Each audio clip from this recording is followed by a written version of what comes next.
یہ 17 رمضان المبارک بروز جمعہ اسلامی تاریخ کا سب سے عظیم، سب سے اہم اور سب سے بڑا واقعہ پیش آیا۔ 12 رمضان المبارک کو آپ مدینہ سے نکلے اور 17 کو یہ بہت عظیم شان معرکہ رونما ہوا، جس میں اللہ تعالیٰ نے اپنی قدرت کاملہ کے ساتھ اپنی غیبی تائید کو ظاہر فرمایا اور اہل ایمان کے حق پر ہونے کو مدلل فرمایا۔ اور قریش مکہ جو کہتے تھے کدھر ہے تمہارا اللہ اور کہاں ہے اس کی غیبی مددیں، دکھاؤ دکھاؤ، تو اللہ نے بدر میں اس طرح نظام بنایا کہ یہ بتایا ہی نہیں کہ ابو جہل 1000 کا لشکر لے کر آ رہا ہے۔ ابو سفیان کا 40 آدمیوں کا قافلہ تھا، اس کو پکڑنے اور ان کا مال ضبط کرنے کے لیے یہ حضرات نکلے 313۔ اور یہ عجب مناسبت اور موافقت ہے کہ صحابہ 1,24,000 ہیں اور انبیاء علیہ السلام بھی 1,24,000 ہیں۔ پھر انبیاء میں رسول 313 ہے اور جنگ بدر کے صحابہ بھی 313 ہے۔ یہ مناسبت میرے اللہ نے قائم فرمائی، اور جیسے انبیاء میں رسول سب سے اعلیٰ اور سب سے افضل ہیں، ایسے ہی جنگ بدر کے صحابہ 313، 1,24,000 صحابہ ان تمام میں افضل ہیں۔ بلکہ ایک اور حدیث پیش کرتا ہوں۔ جبریل نے ایک دفعہ اللہ کے نبی سے عرض کی، یا رسول اللہ، آپ کے صحابہ میں سب سے افضل کون ہے؟ تو آپ نے ارشاد فرمایا کہ جو جنگ بدر کے شریک ہیں وہ سب سے افضل ہے۔ تو جبریل نے عرض کی، یا رسول اللہ، ملائکہ میں، فرشتوں میں جن فرشتوں نے جنگ بدر میں شرکت کی وہ 7 آسمان کے فرشتوں میں سب سے اعلیٰ اور سب سے افضل فرشتے ہیں۔ اس کو اللہ تبارک و تعالی نے ایک معجزاتی معرکہ بنایا، ظاہر فرمایا۔ سارے لشکر میں 2 گھوڑے تھے، 8 تلواریں تھیں، 60 نیزے تھے، اور سامنے 300 سوار تھے، 700 تلواریں تھیں، سب نیزہ بردار تھے، تیر انداز تھے، پورے کیل کانٹے سے لیس ہو کر آئے تھے۔ اور یہاں پتہ ہی نہیں تھا کہ آگے مقابلہ کس سے ہو رہا ہے۔ تو جب جمع آمنا سامنا ہوا تو پھر آپ نے صحابہ سے رائے لی کہ بھئی اب بتاؤ اب کیا کیا جائے۔ تو ابوبکر رضی اللہ تعالیٰ عنہ نے کھڑے ہو کے عرض کی، یا رسول اللہ، ہم آپ کے ساتھ ہیں، جو آپ فرمائیں گے اسی کے مطابق ہو۔ آپ نے پھر دوبارہ فرمایا، یا رسول بتاؤ بھئی کیا کیا جائے۔ تو عمر رضی اللہ تعالیٰ عنہ نے عرض کی، یا رسول اللہ، ہم آپ کے ساتھ ہیں، جو آپ حکم فرمائیں۔ پھر آپ نے کہا بتاؤ بھئی کیا کیا جائے۔ تو اس پر سعد بن معاذ رضی اللہ تعالیٰ عنہ کھڑے ہوئے، یہ انصاری صحابی ہیں مدینہ کے۔ تو کہنے لگے، یا رسول اللہ، لگتا ہے کہ آپ ہماری رائے لینا چاہتے ہیں مدینے والوں کی۔ تو یا رسول اللہ، ہم آپ کے حکم کے تابع ہیں، سالم من شئت وحارب من شئت۔ آپ جس سے آپ ہمیں لڑائیں گے لڑیں گے، جس سے صلح کروائیں گے صلح کریں گے۔ وقت حبال من شئت، جس سے آپ ہمارے تعلق توڑیں گے ہم اس سے اپنا تعلق توڑ دیں گے۔ سل من شئت وقت حبال من شئت، جس سے جوڑیں گے جڑ جائیں گے، جس سے توڑیں گے ٹوٹ جائیں گے۔ آپ ہمیں حکم دیں تو ہم انشاءاللہ آپ کے ساتھ ہوں گے اور آگے بڑھ کے ہوں گے، اور ہم میں سے ایک بچہ بھی پیچھے نہیں ہوگا۔ آپ ہمیں فرمائیں سمندروں میں کود جاؤ تو ہم کود جائیں گے، برق غماد تک اپنے گھوڑے دوڑاتے چلے جاؤ، اونٹ دوڑاتے چلے جاؤ، ہم دوڑاتے چلے جائیں گے۔ آپ کا چہرہ کھل گیا۔ سعد بن معاذ سے پہلے ایک اور صحابی ہیں، ان کے بعد یاد آ گئی، مقداد بن اسود رضی اللہ تعالیٰ عنہ کھڑے ہوئے کہ یا رسول اللہ، آپ پوچھ رہے ہیں بار بار، تو اذن لا نقول كما قالت بنو اسرائیل اذهب انت وربك فقاتلا انا هاهنا قاعدون۔ تو پھر ہم موسیٰ علیہ السلام کی قوم کی طرح یہ نہیں کہیں گے کہ آپ جائیں اور آپ کا رب جائے اور جا کر لڑیں، ہم تو یہ بیٹھے ہیں، بلکہ ہم یہ کہیں گے اذهب انت وربك فقاتلا نحن معاك مقاتلون۔ آپ چلیں، آپ کا رب، ہم آپ کے ساتھ ہیں، آپ کے آگے بھی ہوں گے، لڑیں گے، پیچھے بھی لڑیں گے، دائیں بھی لڑیں گے، بائیں بھی لڑیں گے، اور آپ پر قربان ہوں گے، ہم میں سے ایک آدمی پیچھے نہیں رہے گا۔ تو یہ ایک عجیب و غریب واقعہ ہے تاریخ کا، اسلامی تاریخ کا۔ اور شہدائے بدر شہداء میں سب سے افضل شہداء ہیں، اور شرکائے بدر تمام صحابہ میں سب سے افضل صحابہ ہیں۔ اور اللہ کے نبی صلی اللہ تعالی علیہ وسلم نے ارشاد فرمایا کہ اللہ تعالیٰ نے میرے بدر کے شریک صحابہ کو یہ فرمایا ہے، افعلوا ما شئتم فإنی قد غفرت لکم، کہ اے اہل بدر جاؤ جو مرضی کرو، میں نے تمہاری بخشش فرما دی ہے۔ یہ صرف اس 313 کے مجموعے کو یہ دولت حاصل ہے۔ اور پھر ایک اور گواہی میرے اللہ کے نبی کی، جو کسی کے بارے میں یہ گواہی نہیں ہے، کسی کے بارے میں یہ بات نہیں ہے، کہ جب آپ نے اپنے لشکر کی قسم و پرسی دیکھی، اسباب کی قلت اور سامنے اتنا لشکر جرار، تو آپ نے مصلی بچھا لیا اور اللہ کے سامنے کھڑے ہوئے اور رونا شروع کیا، اور ایک بات کو بار بار دہرایا، ان تہلک هذه العصابة فلن تعبد۔ اللہ اکبر، اللہ اکبر، اے میرے رب، اگر تو نے انہیں ہلاک کر دیا تو پھر دنیا میں تیری بندگی کبھی نہیں ہوگی۔ اللہ اکبر، اللہ اکبر، اے میرے رب، اگر تو نے انہیں ہلاک کر دیا تو پھر تیرا نام لینے والا کوئی نہ رہے گا۔ لن تعبد، کبھی بھی تیرا نام لینے والا کوئی نہ ہوگا، کبھی بھی تیری بندگی نہیں ہوگی۔ اتنی بڑی گواہی آدم کی نسل میں آج تک نبیوں کے بعد کسی کے لیے نہیں دی گئی، جتنی بڑی گواہی میرے اللہ نے کہ نبی نے ان صحابہ کے بارے میں دی کہ لن تعبد، پھر میرے مالک، پھر تیرا نام لینے والا کوئی نہ رہے گا۔ اللہ اکبر، اللہ اکبر۔ تو شرکائے بدر وہ عظیم لوگ ہیں جنہوں نے جن کے ذریعے سے تاریخ کا رخ مڑا، جن کو اللہ کی طرف سے سب سے اعلیٰ ہونے کی خوشخبری ملی، جو مرضی کریں بخشش کی خوشخبری ملی۔ آج کا دن میں بیٹھا تو اعتکاف کی بات کرنے کے لیے تھا، لیکن ایک دم وہ 17 تاریخ یاد آئی تو میرا جی چاہا کہ میں آپ کے سامنے تھوڑا سا بدر بھی بیان کروں، کہ اللہ پاک نے ہمیں بہت خوبصورت تاریخ دی ہے، اور ہماری بدقسمتی ہے کہ ہم اپنی تاریخ سے ہی واقف نہیں ہیں، اپنے نبی سے واقف نہیں، اس کے صحابہ سے واقف نہیں۔ اللہ تعالیٰ نے جیسے نبیوں کو چنا 1,24,000، ایسے ہی اللہ نے اپنے نبی کے صحابہ کو چنا 1,24,000، اور آپ نے فرمایا اللہ اللہ فی اصحابی لا تتخذوهم غرضا من بعدی، دیکھو میں تمہیں خبردار کر رہا ہوں، میرے صحابہ کے بارے میں اللہ سے ڈرنا، اللہ سے ڈرنا، میرے بعد انہیں تنقید کا نشانہ نہ بنانا، میرے بعد انہیں طنز و طعن و تشنیع کا نشانہ نہ بنانا، میرے بعد ان کے بارے میں کوئی گستاخی بے ادبی نہ کرنا، کہ فمن احبہم فبحبی احبہم ومن ابغضہم فببغضی ابغضہم، جو ان سے محبت کرے گا وہ مجھ سے محبت کرے گا، جو صحابہ سے بغض رکھے گا وہ مجھ سے بغض رکھے گا۔ یہ اتنی بڑی جماعت ہے کہ ان کی محبت کو اللہ کے نبی نے اپنی محبت قرار دیا، اور ان کے بغض کو اللہ کے نبی نے اپنے بارے میں بغض قرار دیا، اور اس میں یہ بدری صحابہ سب سے عظیم، سب سے اعلیٰ، سب سے برتر۔ تو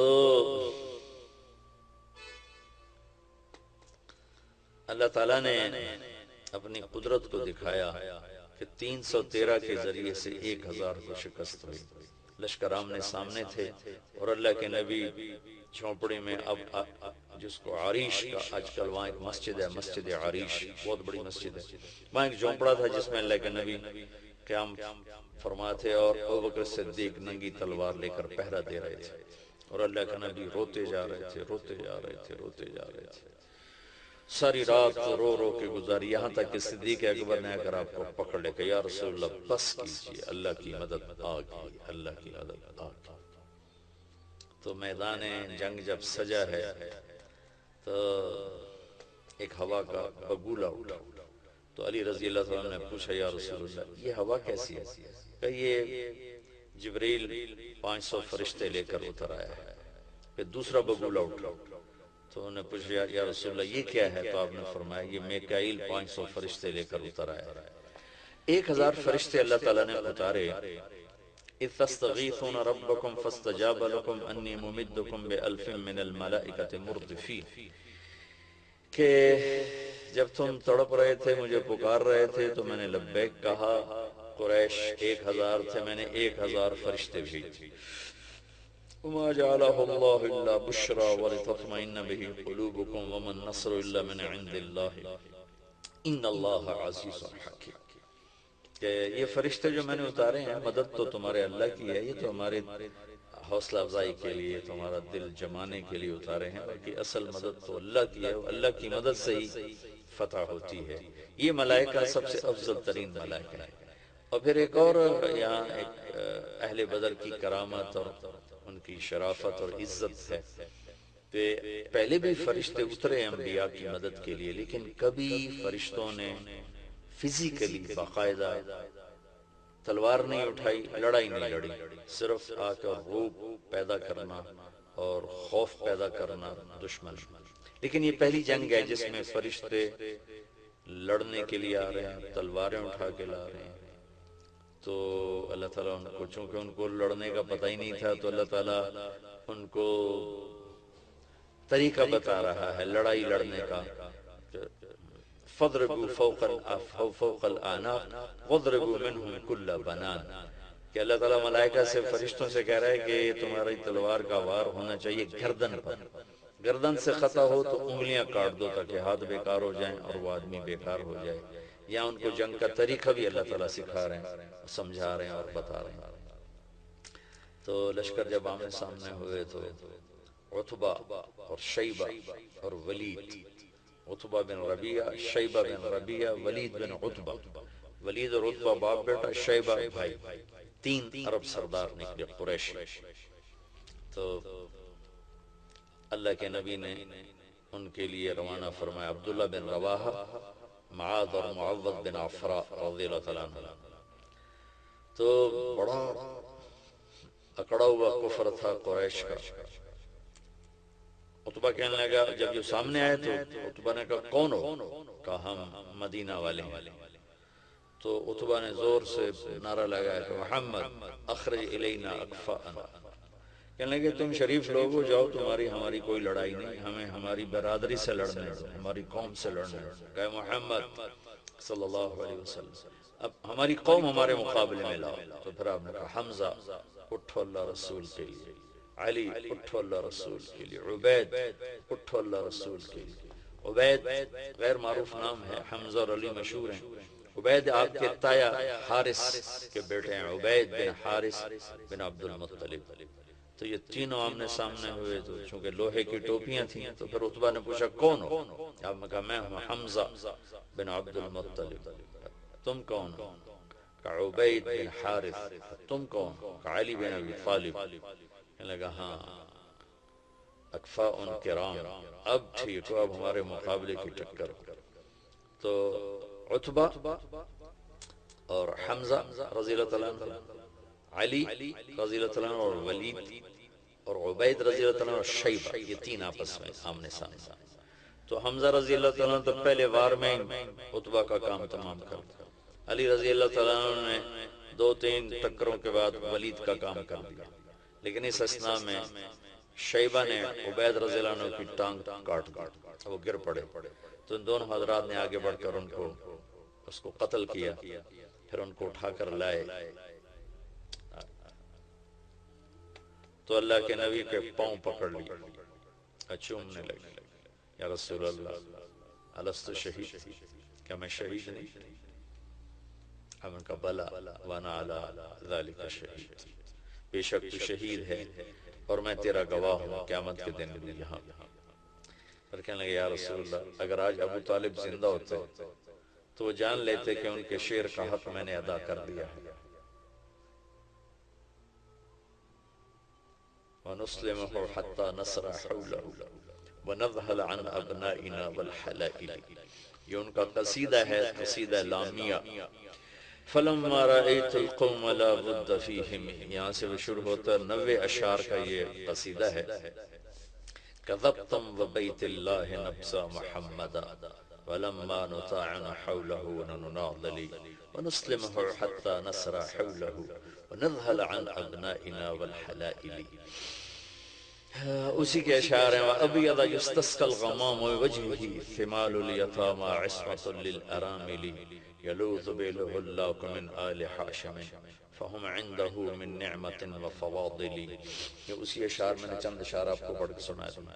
تو وہ ایک شعر اس موقع کا تھا، اس موقع پہ فٹ آ رہا تھا، جو اس وقت شیب ابی طالب میں ابو طالب نے فرمایا تھا کہ اللہ کی قسم تم جھوٹ بولتے ہو کہ ہم محمد کو تمہارے حوالے کر دیں گے اور اسے اکیلا چھوڑ دیں گے. ہاں ہاں ایک راستہ ہے اس تک پہنچنے کا. تم پہنچ سکتے ہو اس وقت جب ہم سب کی لاشیں اس کے چاروں طرف بکھری ہوئی ہوں گی اور ہمارے سر تن سے جدا ہوں گے اور ہمارے جسم بوٹی بوٹی ہوں گے. اس کے بعد پھر ہم بھی بے بس اور لاچار ہوں گے. اس کے بعد تم میرے بھتیجے تک پہنچ سکو تو پہنچ سکو، اس سے پہلے نہیں پہنچ سکتے. تو حضرت عبید نے عرض کی یا رسول اللہ آج اس شعر کا میں زیادہ حقدار ہوں. آپ نے کہا پیش. اور اس کے بعد عام حملہ شروع ہو گیا. اللہ نے ملائک فرشتوں کو اتارا تھا. تھوڑی دیر میں 70 ان کے قتل ہوئے، باقی بھاگے اور 70 گرفتار ہوئے. تو عباس رضی اللہ تعالیٰ عنہ اتنے بڑے قد کے تھے کہ جب وہ گھوڑے پر بیٹھتے تھے تو پاؤں زمین پہ لگتے تھے، اتنا لمبا قد. ان کو ایک مدینے کے انصاری صحابی ابو الیسر رضی اللہ عنہ وہ گرفتار کر کے لائے کہ ہاتھ باندھے. اب ان کا چھوٹا سا قد تھا. تو عباس رضی اللہ عنہ اتنے شرمندہ جب آئے نا تو کہنے کے بھتیجے اس نے مجھے نہیں پکڑا، وہ کوئی اور مخلوق تھی زمین آسمان کے درمیان معلق جس نے میرے ہاتھ باندھ دی. ابو الیسر کہنے لگے نہیں یا رسول اللہ یہ غلط کہہ رہا ہے، میں نے پکڑا ہے. تو ہم نے کہا اسکت فقد ایدک اللہ بملک کریم، چپ کر، اللہ نے فرشتے کے ذریعے سے تیری مدد کی. اس طرح ملائکہ کے اترنے پر اللہ تعالیٰ نے یہ قیامت تک کے لیے واضح کر دیا کہ جو تم اللہ اس کے رسول کے پورے فرما بردار ہو گئے تو بغیر اسباب کے بھی اللہ تمہارے ساتھ ہوگا. اب ایٹمی طاقت بن کے بھی دیکھ لیا ہے، ذلت اور رسوائی کے سوا کچھ بھی نہیں ملا. کہ عمل، کردار، اخلاق، حیا، دیانت، امانت، صداقت، ہر شے کے جنازے اٹھ گئے. درندگی، آوارگی، فحاشی، بے حیائی، بددیانتی، ظلم و ستم، جھوٹ نے ڈیرے ڈال لیے. تو ایٹمی طاقت یہاں کیا کرے کہ عزت اور ذلت آسمان سے آتی ہے، ایٹم بنانے سے نہیں آتی. عزتوں کے فیصلے آسمان سے اترتے ہیں، ایٹم بنانے سے نہیں. ذلت کے فیصلے آسمان سے اترتے ہیں، لوڈ شیڈنگ سے نہیں. لوڈ شیڈنگ بہت چھوٹا سا مسئلہ ہے، سب سے بڑا مسئلہ کردار شیڈنگ ہے کہ پورا ملک اخلاقی پستی میں دفن ہو گیا ہے. سچ ڈھونڈنے نکلو نظر ہی کوئی نہیں آتا، کوئی سچ بولنے والا ملتا ہی کوئی نہیں. حیا روٹ گیا، پاک دامنی گم ہو گئی، عدل و صدق و امانت و دیانت کتابوں کے الفاظ رہ گئے. جس دیس میں انصاف بکتا ہو، قاضی بکتا ہو، وکیل بکتا ہو، اس دیس میں کہاں سے خیر آئے. جہاں مریض کو doctor as a customer deal کرتا ہو، کسٹمر آ گیا. خیر میں دکھ درد میں کہیں اور چلا گیا. میں تو آپ کو بدر سنا رہا تھا. عبید رضی اللہ عنہ کا 3 دن کے بعد انتقال ہوا. پھر ان کو آگے جا کر ایک جگہ دفن کیا گیا. سن 2000 میں ایک عرب دوست کو لے کر اس صحرا میں پہنچا تھا جہاں عبید رضی اللہ عنہ کی قبر تھی. اور وہ بدو تھا تو وہ جانتا بھی تھا، ویسے تو وہاں کچھ پتہ نہیں لگ رہا تھا، لیکن وہ مجھے قبر تک لے گیا کہ یہ حضرت عبید رضی اللہ عنہ کی قبر ہے. ایک دفعہ آپ کا اس وادی سے کسی اور وقت میں گزر ہوا تو خوشبو مہک گئی وادی. تو صحابہ نے عرض کی یا رسول اللہ یہ کیسی خوشبو ہے؟ تو آپ نے فرمایا تمہیں خبر نہیں، یہاں عبید کی قبر ہے، یہ وہاں سے خوشبو آ رہی ہے. تو یہ تھوڑا سا میں نے آپ کو بدر کا بتایا، نقشہ بھی، خلاصہ بھی، واقعہ بھی۔ بدر آج کے دن ہوا تھا 17 رمضان المبارک، دن جمعہ کا تھا۔ آج بدھ ہے، آج بدھ ہے۔ اپنی تاریخ ضرور پڑھیں، اپنے نبی کی سیرت ضرور پڑھیں، صحابہ کی زندگی ضرور پڑھیں، آپ کے سامنے دین کی خوبصورت شکل آئے گی۔ چونکہ آج فقہ واریت نے اور تعصب نے اندھا کر دیا ہے۔ آپ صرف قرآن کا ترجمہ پڑھ رہے ہیں، اللہ کے نبی کی سیرت